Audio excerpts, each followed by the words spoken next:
Selamat pagi, Shalom. Dalam buku Yohanes dikatakan pada mulailah firman, dan firman itu bersama-sama dengan Allah, dan firman itu adalah Allah. Dan ayat ketiganya dikatakan, dan segala sesuatu diciptakan oleh firman itu, dan tanpa firman itu tak ada satupun yang jadi. Dan firman itu hari ini dalam buku Roma dikatakan ada di dalam mulut kita. Sekarang kenapa kita perlu berdoa? Setiap kali kita berdoa sebenarnya kita mengucapkan sesuatu kepada Tuhan.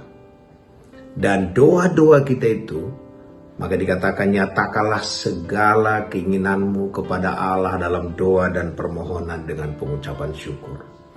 Karena itu waktu kita berdoa, kita nyatakan semua keinginan kita tanpa kita sadari. Waktu kita berdoa itu, kita juga berfirman, kita berkata-kata. Dan Tuhan tidak hanya katakan kita perlu berkata kepada Tuhan, tapi dia juga katakan kita perlu berkata-kata kepada masalah. Kita dikatakan kalau kau berkata kepada gunung ini pindah, maka gunung ini pindah. Dalam buku Yehezkiel 37, waktu ada tulang-tulang yang berserakan itu, Allah hanya bisa memulihkannya waktu Yehezkiel mulai berkata-kata kepada tulang-tulang itu, dan tulang-tulang itu hidup kembali. Hari ini, kalau kita lihat kegelapan dalam kehidupan kita, kita berkata terang kepada kegelapan itu. Kalau kita ada kekhawatiran dalam kehidupan kita, kita katakan kata-kata keberanian dalam keadaan itu. Kita tidak perlu membahas apa yang dunia lakukan kepada kita. Yesus kasih contoh.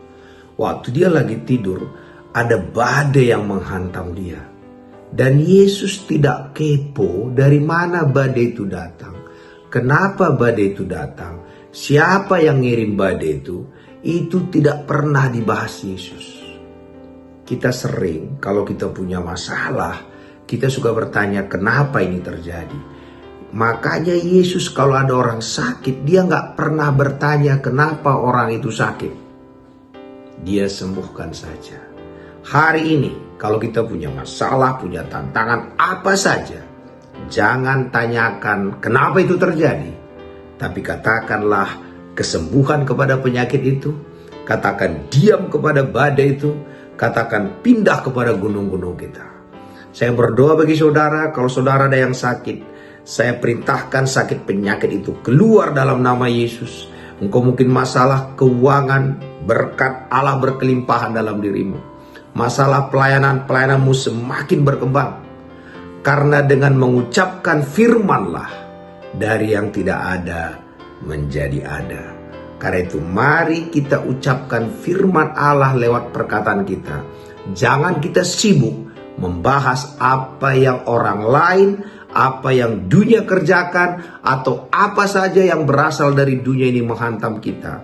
Kerjaan kita adalah memperkatakan firman kepada setiap tantangan yang kita hadapi. Maka hari ini penuhlah sukacita kita, damai sejahtera kita, dan yang luar biasa, Tuhan menyertai kita. Dan karena Tuhan menyertai kita, maka kita lebih daripada pemenang di dalam segala hal. Terpuji nama Tuhan.